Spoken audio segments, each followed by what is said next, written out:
So guys welcome to daily football madness. और जल्दी से बारसा न्यूज जो चल रही है उसका राउंड अप कर लेते हैं। चावी की न्यूज के ऊपर हम डिस्कशन करेंगे, कुछ ट्रांसफर न्यूज के ऊपर हम डिस्कशन करेंगे। सबसे पहले ऑब्वियसली बारसा फैंस की जो जो भी स्टेटमेंट्स थी वो तो आई है, लेकिन लपोटा की भी स्टेटमेंट आई है।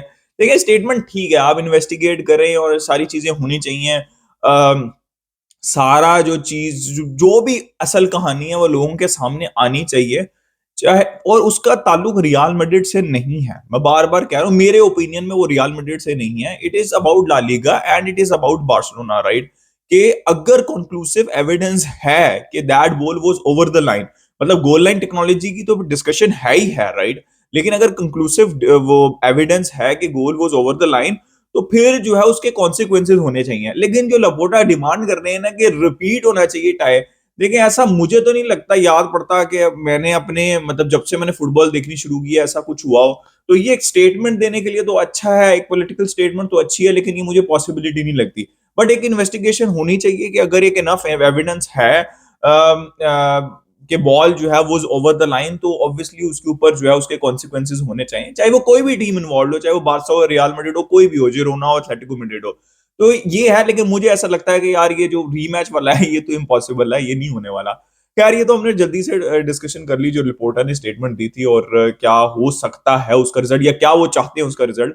अब आ जाते हैं थोड़ा सा मैनेजर के ऊपर। Xavi as per reports is very close to staying, और मैंने आपको ये बात की थी और लोग अक्सर कह रहे थे भाई उसने खुद कह दिया है तो भाई वो छोड़ के जाएगा। मैंने आपको तब भी ये बात कही थी कि भाई ये वो क्लॉप वाला सीन नहीं है, चावी नहीं जाना चाहते थे। इट वाज प्रेशर और जो भी सारी चीजें क्रिटिसिज्म स्पेनिश मीडिया और वो जो आपके सामने है, आई थिंक ये सब बातें आपको पता है, उसकी वजह से ही वाज बेसिकली उन्होंने जो है वो रिजाइन किया था या कहा था कि भाई मैं इस सीजन के एंड के ऊपर चला जाऊंगा। बट आइडियली जो उन्होंने प्रोजेक्ट स्टार्ट किए, इतनी मेहनत की है उसके ऊपर, वो उसको छोड़ के नहीं जाना चाहते। और बारसा बार बार भी मैंने आपको ये बात की है कि बारसा की फाइनेंशियल सिचुएशन भी इस मतलब इस चीज के ज्यादा फेवर के अंदर है लपोटा और को कि चावी रुके।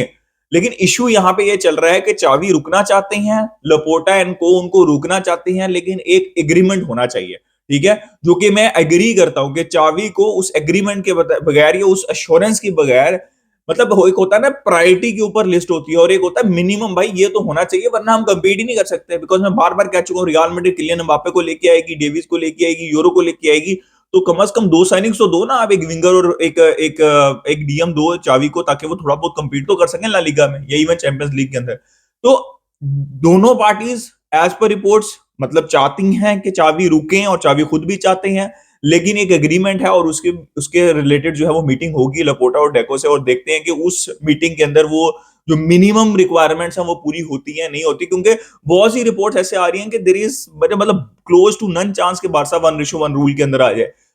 मतलब कुछ ना किए बगैर वो नहीं हो सकता, बारसा को बड़ी सेल्स करनी पड़ेगी। तो आप इमेजिन करें बारसा बड़ी सेल्स करके मतलब अगर मुश्किल से 1:1 में आएगा तो उसके बाद भी तो इश्यूज होंगे प्लेयर्स को साइन करने में।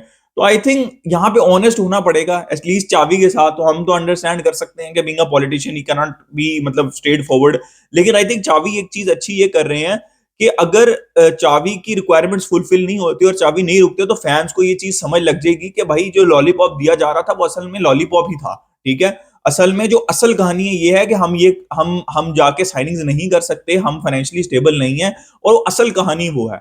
आइडियली तो ये अच्छी ज्यादा बात ये है कि लपोटा अप फ्रंट आए और वो चीजें एक्सप्लेन करें, बट ऐसा होगा कभी भी नहीं, ये चीजें आप एक्सपेक्ट नहीं कर सकते। देखिए वो पॉलिटिशियन भी है, प्रेसिडेंट भी है, इस तरह की नेगेटिव बातें वो आके मीडिया के ऊपर करेंगे तो मीडिया आपको पता है स्पेनिश मीडिया क्या करेगा। तो एज पर रिपोर्ट्स चावी वांट्स टू स्टे, लपोटा भी चाहती हैं। लेकिन एक और चीज है कि क्यों चाहती है बार्सिलोना और लपोटा, बिकॉज 2025 में पेप का भी कॉन्ट्रैक्ट एक्सपायर हो रहा है, लुचो भी हो सकता है अवेलेबल हो सके, आई थिंक उनका भी कॉन्ट्रैक्ट 2025 तक की है। फिर इसी तरह मिकल आर्टेटा भी है और ऑब्वियसली क्लॉप भी है। तो बारसा के लिए फेवरेबल है कि अगर चीजें वर्क करती हैं तो चावी कंटिन्यू करेंगे, अगर चीजें वर्क नहीं करती तो वो वाली ऑप्शन होंगी rather than Rafa Marquez, Tuchel, Hansi Flick, जो कि बारसा की प्रायोरिटी लिस्ट के ऊपर नहीं है। तो ये एक आई थिंक सबसे बड़ी रीजन हो सकती है कि क्यों लपोटा चाहते हैं डेस्परेटली कि एक सीजन कम से कम और कंटिन्यू करें चावी। तो लेट्स सी कि क्या होता है। मुझे ऐसा लगता है कि इवेंचुअली चावी विल स्टे, जो कि मैं 2-3 महीने से ये बात कह रहा हूं। अगर पीएसजी वाला हम गेम जीत जाते फिर तो 100% ही था जो मैं कह रहा था। तो अक्सर लोग कह रहे थे अबे तुझे क्या मतलब मुझे पता नहीं है, लेकिन आप सिचुएशन को एनालाइज कर लेते हैं ना जो सोर्सेज से न्यूज आ रही होती है। तो लेट्स सी कि क्या होता है। ये तो न्यूज मैंने आपको बता दी चावी से रिलेटेड। अब न्यूज आ रही है फ्रैंकी डियोंग टू बायर्न। अब कोई चीज रिपोर्ट नहीं हो रही है 60-70 मिलियन के अंदर, तो कोई कहानी नहीं होनी चाहिए। He is injured right now. अगर आपने सेल करना है, मैं हमेशा ये कहता हूँ 80-90 मिलियन से ज्यादा उनकी प्राइस टैग होनी चाहिए, चाहे बायर्न ने लेना है, मैनचेस्टर यूनाइटेड लेना है, किसी ने भी लेना है। लेकिन सेल आपको तब करना चाहिए जब एक आप प्रॉपर डीएम लेके आए। अब एज पर रिपोर्ट्स एक और भी रीजन है कि चावी का सबसे बड़ा एक और भी रिक्वायरमेंट है कि भाई मुझे स्पोर्टिंग डिसीजंस के अंदर अथॉरिटी दी जाए, जो कि स्पोर्टिंग जो टीम है, जो स्पोर्टिंग मैनेजमेंट है, डेको और बहुत से लोग हैं, वो उससे एग्री नहीं करते। बिकॉज ये कॉन्फ्लिक्ट भी है कि वो ओनाना को लेके आना चाहते हैं और चावी जुबिमेंडी और किमिक जैसे प्लेयर को चाहते हैं, ज्यादा टेक्निकल प्लेयर को चाहते हैं। तो चावी की अथॉरिटी होनी चाहिए, मैनेजर का जो है वो लास्ट से होना चाहिए, ये मेरा भी ओपिनियन है। तो अगर आप जुबिमेंडी को लेके आते हैं जो कि एक सिंगल पिवट है, तो तब तो आप फ्रैंकी को जो है वो सेल कर सकते हैं, मुझे उससे कोई इशू नहीं है, ठीक है। लेकिन अगर आप जुबिमेंडी को नहीं लेके आते और आप किमिक को लेके आते हैं, तो किमिक के साथ भी तो एक प्लेयर चाहिए जिसको आप खिला सकें, ठीक है। तो मुझे ऐसा लगता है किमिक के केस में तो फ्रैंकी का रुकना जरूरी है, ठीक है। लेकिन अगर जुबिमेंडी आते हैं तो फ्रैंकी को आप सेल कर सकते हैं। देखिए, हम अराओ की न्यूज के ऊपर आ जाते हैं थोड़ा सा। बायर्न इंटरेस्टेड है अराओ के अंदर, 80 मिलियन देने के लिए तैयार है, और आपको पता है काफी देर से बायर्न इंटरेस्टेड है। किसी भी सूरत में जो भी कंट्रोवर्सी हुई है, 2 मैचेस मेरा ओपिनियन चेंज नहीं करते, किसी सूरत में भी आपको अराओ आपके लीडर हैं, बैकलाइन के अंदर आपके मोस्ट इंपॉर्टेंट प्लेयर हैं, देयर इज नो वे, मेरे हिसाब से तो आपको राहो, कुंडे और कुबारसी को टच भी नहीं करना चाहिए, ठीक है। आप अगले दूसरे वेज ढूंढें, को और प्लेयर को सेल करें, बट ये नहीं सेल आपको करने चाहिए। तो मेरा तो सिंपल नो है, लेकिन कॉन्ट्रैक्ट सिचुएशन चल रही है।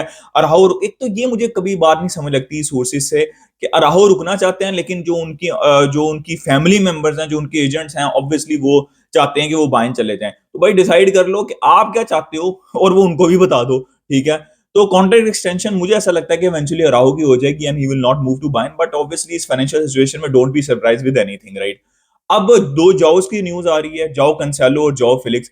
बारसा जो है वो डाउटफुल, और बारसा को डाउटफुल होना भी चाहिए मेरे हिसाब से। अभी भी कंसेलो अगर 25 मिलियन के अंदर आपको मिल जाते हैं तो it's not a bad option. दो उनके गेम्स खराब गए हैं, लेकिन आपने उनसे एक्सपेक्टेशन डिफेंसिवली नहीं रखनी, आपने ऑफेंसिवली रखनी है as a left wing back, ठीक है। तो बहुत सी गेम्स के अंदर उन्होंने हेल्प भी किया बार्सिलोना को ऑन द डे। तो इनकंसिस्टेंसी है, लेकिन 25 मिलियन के अंदर अगर आपको कंसेलो मिल जाते हैं तो it's not a bad option at all.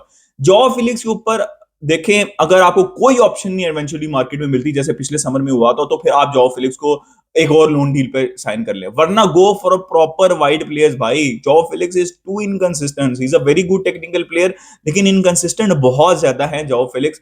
तो आपको कंसिस्टेंसी चाहिए और आपको एक प्रॉपर लेफ्ट विंगर चाहिए। तो डील कॉम्प्लिकेट होती है तो फौरन अपना हाथ पीछे निकाल लें, या आपको कोई और अच्छी ऑप्शन नजर आती है। फॉर एग्जांपल, अगर आप मेरे से पूछेंगे जॉ फिलिक्स और Nico Williams, I would say Nico Williams any day, because is a proper wide player. हम इस तरह की प्रोफाइल मिस कर रहे हैं अपनी टीम के अंदर।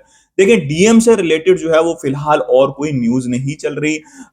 सर्जियो रोबर्टो जो है वो चाबी रुकते हैं नहीं रुकते हैं, as per reports he will stay. Barca उनको सेम वेजेस के ऊपर कॉन्ट्रैक्ट जो है वो देगी, और फाइनेंशियल सिचुएशन में भाई आपको बेंच का प्लेयर चाहिए, आपको पसंद हो या ना पसंद हो, आप जाके मार्केट में वो बेंच का प्लेयर नहीं अभी अफोर्ड कर सकते।